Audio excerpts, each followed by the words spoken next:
thank you very much for inviting me. And welcome again to Sheffield, because I'm Sheffield-based.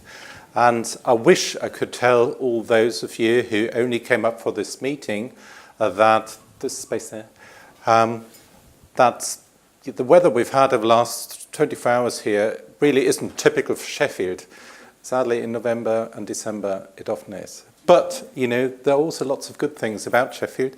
And one of the best things is, of course, our very wonderful Sheffield Institute for Translational Neuroscience.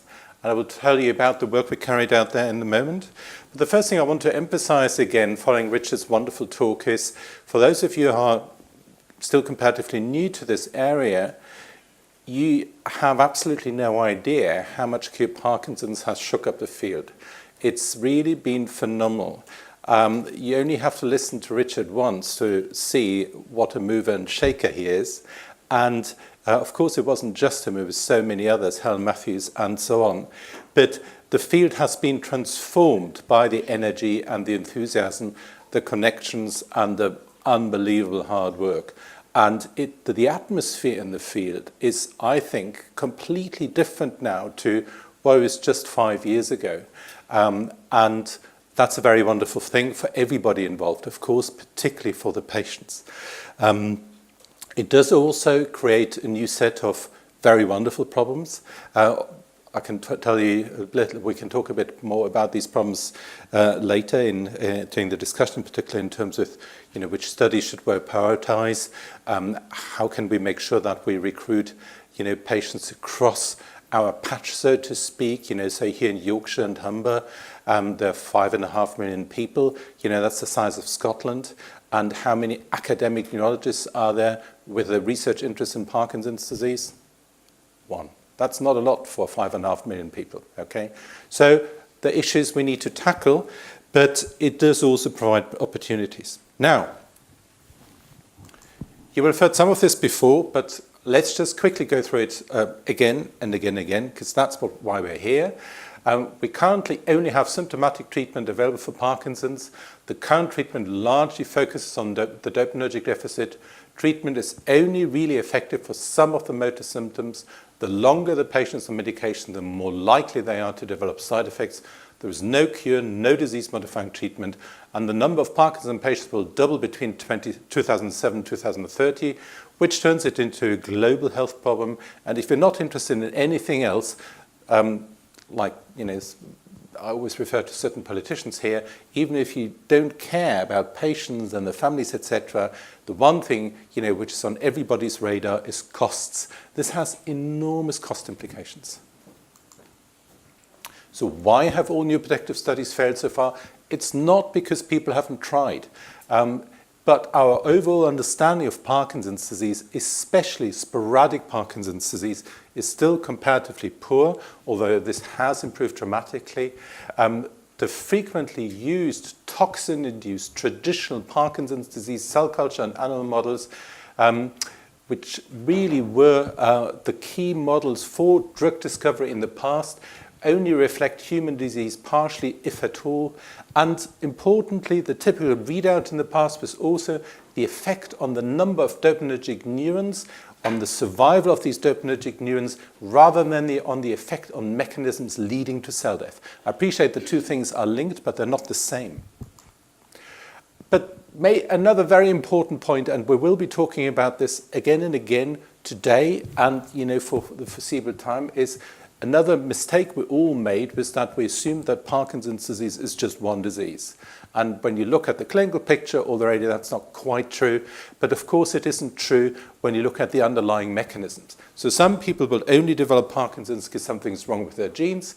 Others may only develop it because they've been exposed to a high dose of a particular toxin. But in the vast, let's just assume this is a study population, in the vast majority of patients, it will be a weird, individual, and still largely poorly understood combination of these different factors, inherited factors, environmental factors, dietary issues, and then patients. I mean, people, they're so irresponsible. They just take drugs without asking us. Unbelievable, you know. Ibuprofen. Yes, I put myself on ibuprofen again yesterday because I went to the gym on Tuesday, and then on Wednesday everything hurt. So, that may actually influence my risk of developing Parkinson's in 10 years, right? There's now increasing evidence for that. So, what did we do? What was our, I think, good idea? So we decided to establish a completely different new approach. How we wanted to screen drugs for their neuroprotective effect in Parkinson's disease. So we wanted to test 2,000 compounds, an entire drug library in genetically stratified patient tissue. So the way we did this, we took skin cells, humble skin cells.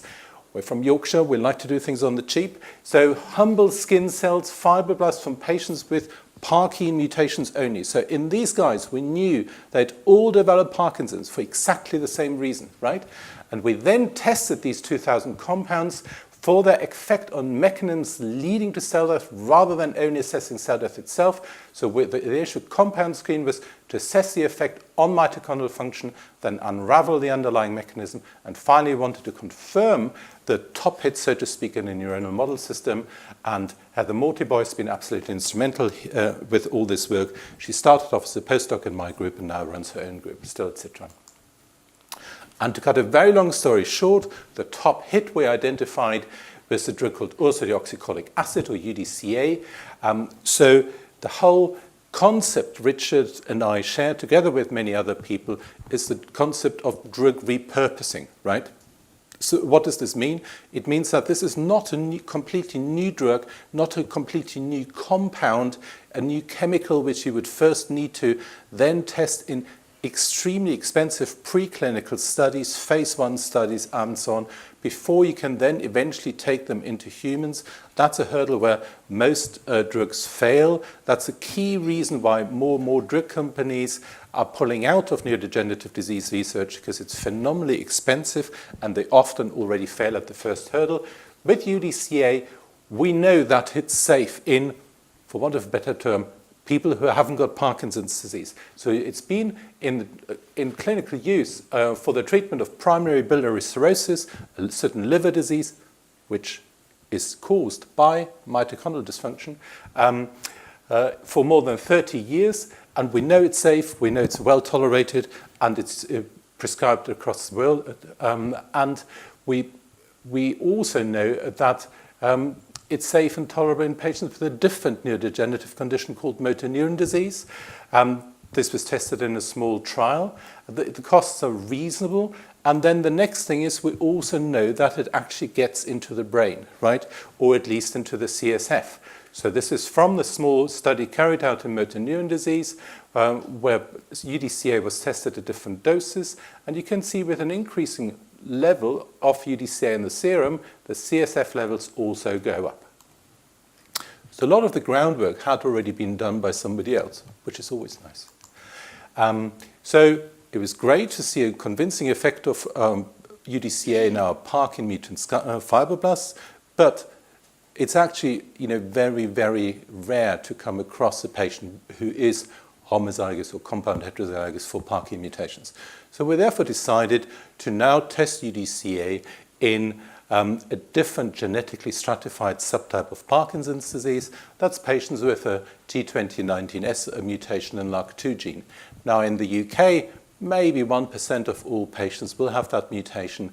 In other populations, especially in Ashkenazi Jewish patients, but also in Berber Arabs and so on, you can find this mutation in 10, maybe 30% of all people. So vastly more common. And what you can see here is what we did was we always tested two chemically closely related compounds. One was UCA and the other one was UDCA. And the white bar is always the controls and the black bar is always the patient group.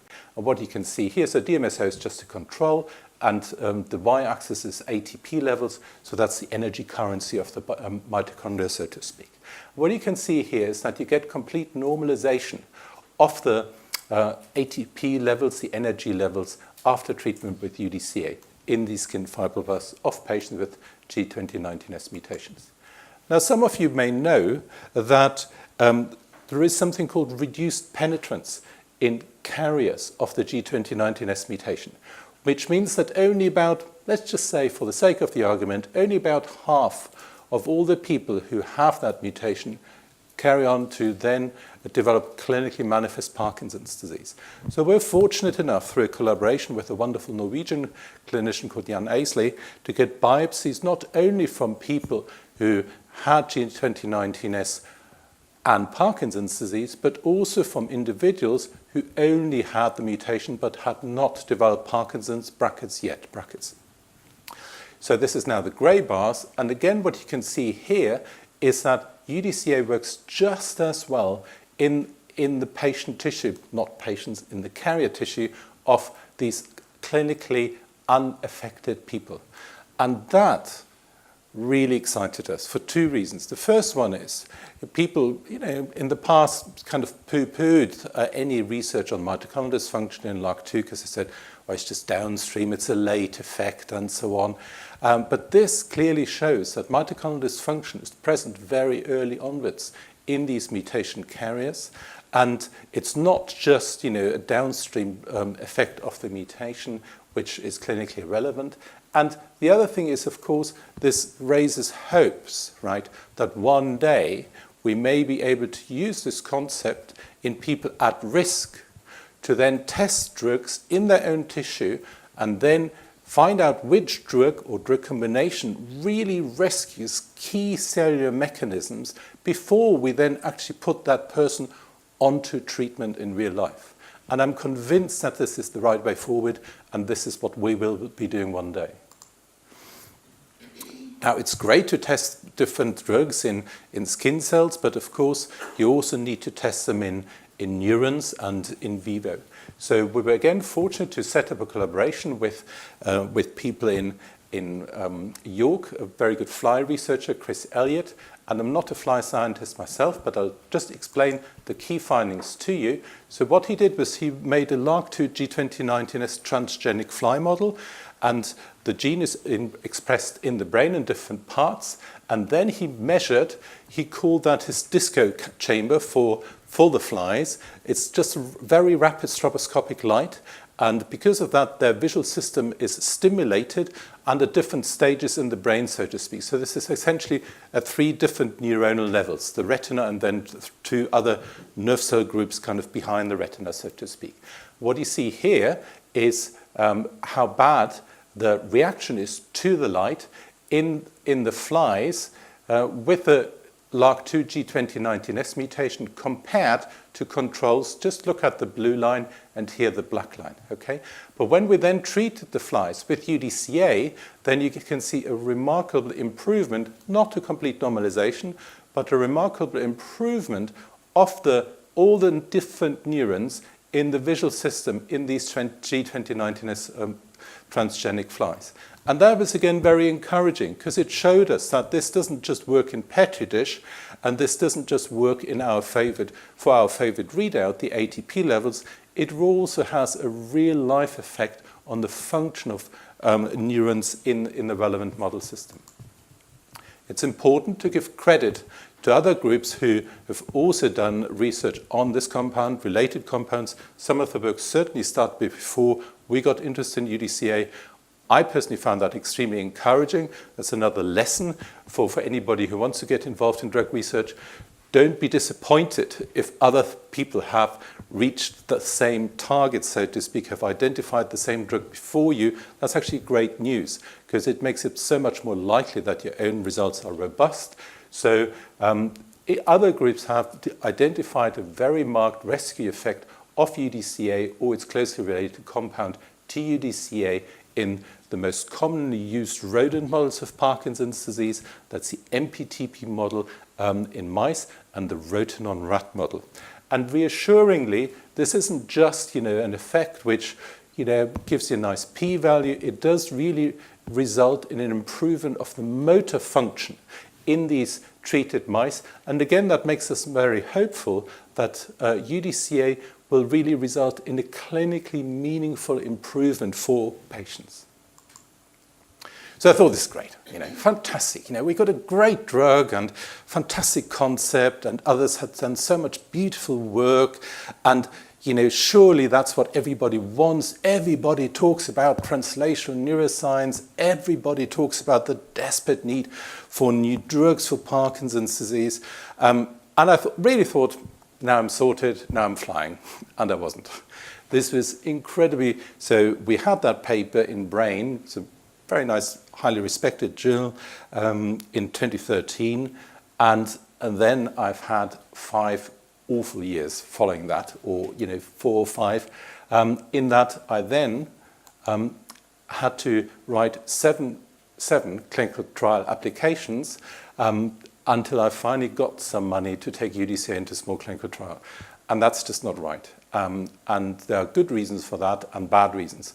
I'm very happy to admit it had an awful lot to do with the fact that I was new to the field. I made mistakes. Looking back, some of the study designs I proposed were just not very good, not very robust. But it's also important to understand that there are I think there's a mixture of good reasons and bad reasons why it's, at least in the past, been so difficult to take drugs into a clinical trial for Parkinson's disease.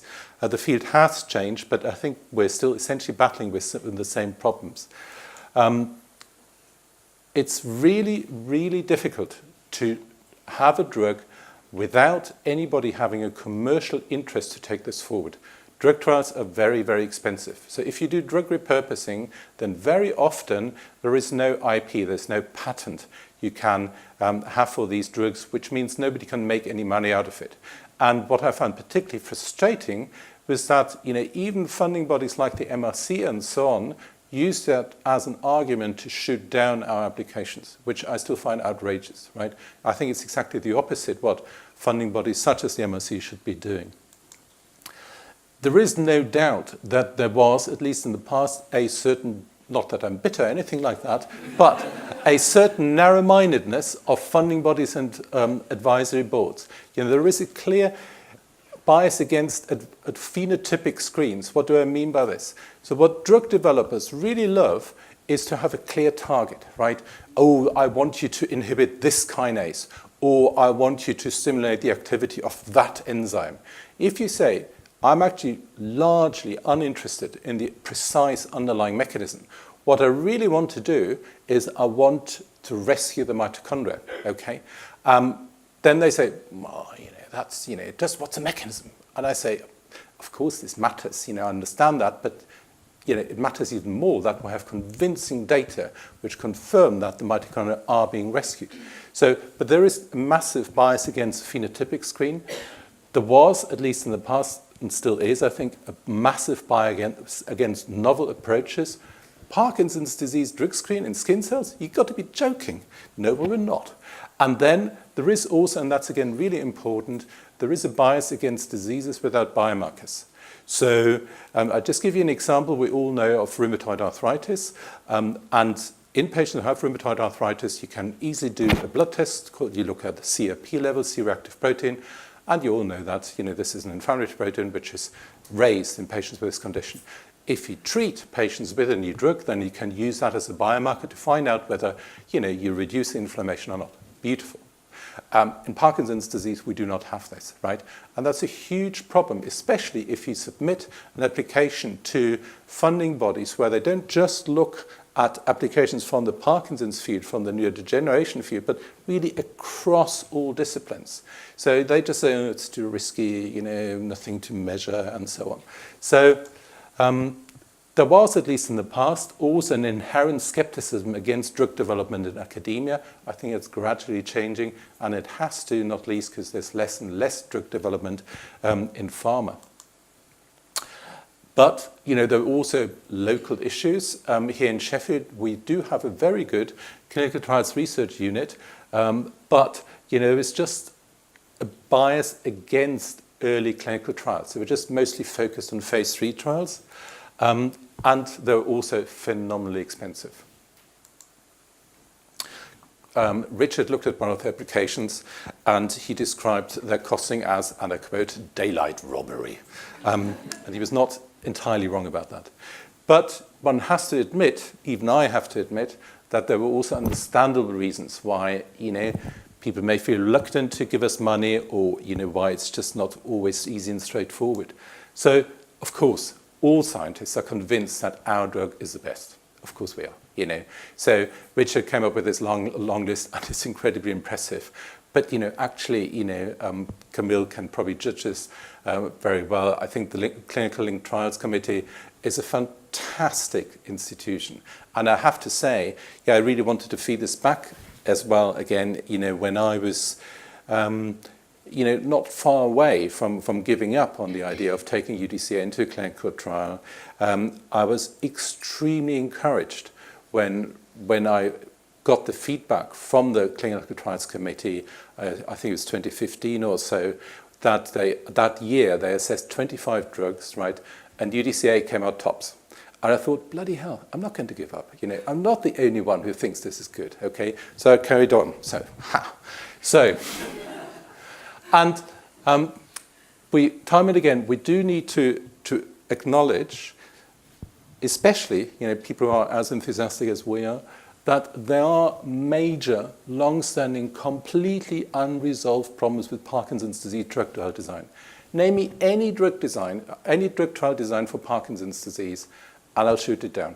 Any, because they all have major weaknesses, unless you have a limitless amount of money. And even then, it is only, in most patients, a comparatively slowly progressive disease, which makes it phenomenally difficult to actually quantify any difference between today and what the patient is like in a year or in 2 years. There are marked differences in the speed of disease progression. I've now been a consultant for 15 years, and I'm still looking after some of the folk I diagnosed in the first year. It's just phenomenal, the difference. There are, as we briefly discussed earlier on, no wet biomarkers. We do have an imaging biomarker of sorts, and it's a DAT scan, but clever people have worked out that you probably need 200 patients as a minimum to detect a neuroprotective effect if your study runs over a year or two. Right? At my institution, a single DAT scan for research purposes costs 1,400 quid. You need 2, obviously, in every patient. So you can make out, why this is not necessarily an option.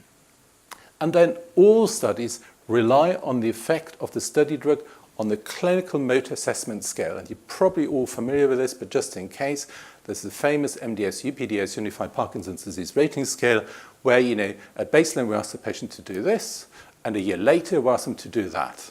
And we're expected to work out the difference. I mean, it's just, but it's the best thing we have, and it was powerful enough to, to really make us think that, everybody in the field think that exenatide is certainly very promising and certainly worth taking forward. So Parkinson's DNA protection trials need to include many patients and run for a long time, which means that they cost many, many, many dollars, at least with the current trial designs. So, and then of course there were also sort of specific problems we had for our own drug. So which dose of UDCA should we test? And again, I think that's very common to have this problem. We shouldn't gloss over this. Oh yeah, of course, it's very safe to put patients on 15 milligram per kg of UDCA in liver disease, but 15 mg is probably not high enough in patients with Parkinson's disease because, not enough of the UDCA will get into the brain. But how much should we then put the patients on? 15 mg, 30 mg, 50 kg? So tricky. So we decided to go for 30 mg per kg. There's definite CSF penetrance. Several liver studies used this dose, a good side effect profile still at that dose in these liver-related studies, sometimes over several years. That made us feel confident that Parkinson patients will hopefully also tolerate the drug at that dose. And then another point I had to learn, and I have to say that that was a point I ignored for too long, and the reviewers were right about criticizing me for that. We really have to have, I think, one way or another, we have to have evidence of target engagement, right? Which means it's just not enough to assume that, oh, well, if the drug gets into the brain, surely it's going to work. I don't think that's good enough. We have to show one way or another that the drug does what we want it to do in the patients. In the context of our study, we need to have a biomarker which tells us that, yes, UDCA rescues mitochondrial function. And we didn't have that for a long time. But 5 years and 7 grant applications later, we got money from J.P. Moulton Foundation, a private charity, 350K. Drug company ProMed supplied us with drug placebo and packaging for free. We've got additional local funding. Cure Parkinson's chipped in with another 85K, and we're very grateful for this. Substantial additional pro bono support, and also locally, the atmosphere has changed, right? There's now greater flexibility and willingness and so on. So now we will be doing this, the UP study, a phase 2 placebo-controlled, double-blind, randomized clinical trial to assess the safety and tolerability of 30 mg/kg daily UDCA in patients with Parkinson's disease. 30 research participants, 20 patients on UDCA, 10 on placebo, dose 30 mg/kg, duration treatment for 48 weeks with final 8-week washout period. So primary outcome, safety and tolerability. Of course, that's the only outcome because, the study is vastly underpowered to detect any neuroprotective effect. But of course, we will also look at secondary outcomes, and I just briefly want to touch on the secondary outcomes because we're particularly excited about that. So sometimes things just fall into place. So we have a now very strong imaging group here in Sheffield who've established a new imaging technique called 31-phosphor-MR spectroscopy. And essentially patients experience that just in the same way as they would experience an MRI. But you can actually look, sorry, this doesn't project very well, but you have different peaks here. And these peaks actually reflect or measure ATP in the brain of living patients, right? And of course, ATP was our key readout in the skin fibroblasts in the drug screen, okay? So we can now check whether the drug which normalizes ATP in our patient, in the cell lines, whether the drug which normalizes ATP in the rat and mouse studies, whether that also normalizes ATP in our living patients. And I'm incredibly excited about this. And what's more, we've now already optimized this for the striatum. So that's the targets area for the nigrostriatal region. And we're making very good progress to also have it established for the substantial nigra itself. We're not quite there yet, but it's just a matter of a couple of months. And the other big thing is, of course, sensors. Everybody's talking about sensors. We all have a strong, but I put my hand up. I'm actually not interested in sensors. I completely get why they're important, right? But it's not my scientific interest. You can only be an expert in so many things. But again, I was lucky here in Sheffield because I have an institute called Insignia, Institute for In Silico Medicine, where very clever people have dedicated their life to studying biosensors for different neurological conditions and rheumatoid arthritis and so on. And they've just got a £20 million grant from the EU, so that's good enough for me. And what they did was they've developed, I think, very powerful concept how they always assess motor dysfunction in patients with multiple sclerosis, different types of ataxia, and so on. So they combine what they call a macro with a micro assessment. So the macro, or as the wonderful Italian scientist Claudia usually says, the micro assessment is the very detailed assessment in the lab. So when the patient comes back for a study visit, then they have to walk up and down the corridor, and we use this optogate system where both the sway and the stride length and so on is measured in very great detail. That's great.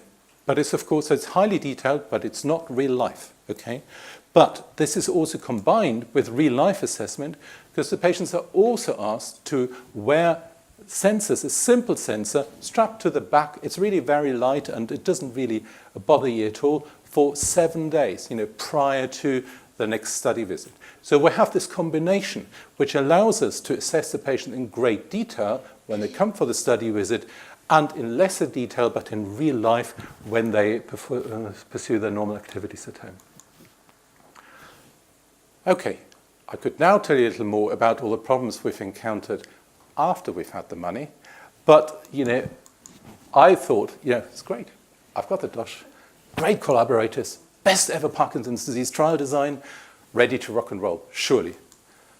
There was then the very minor issue of us having to get IRIS ethics approval, MHRA Medicines and Healthcare Products Regulatory Agency approval, and so on. And that was a nightmare. That was a complete nightmare. And I don't mind working hard, but the last year it's been unbelievable. I have to say, though, lots of people have helped. Camilla's helped. She's been absolutely wonderful. Alan's helped. Others have helped. Tom Fultony, and so on. So lots and lots of really good, helpful people in the field. And then I thought, I've got ethics approved. That's great. Now we can rock and roll. Ha! Yeah. You've got to be joking. A further 30 documents had to be written, obtained. Manuals, a pharmacy manual, a lab manual, an imaging manual, a sensor manual. And then you have to have contracts. Oh, with the drug supplier, with a second site, between the university and trust and so on. And then you have to have SOPs, standard operating procedures, and an additional SOP training protocol. And then you have to have sign-offs, lab sign-off, pharmacy sign-off, information governance sign-off, radiology sign-off, finance sign-off. What you need is a team, right? And that's where I finish, okay? Because I've been lucky again to recruit a wonderful study trial manager, Sarah Moll, who's also then been supported by great people, Helen Bowler Pharmacy, Amanda, who's in charge of the database, and so many other people, statistician, STH, Jodie Keyworth. We have a BRC, Biological Research Centre, and you can only really do this as a team. So when will we start? I badly want to screen the first patient before Christmas, and I think we will. Let's leave it there. Thank you very much.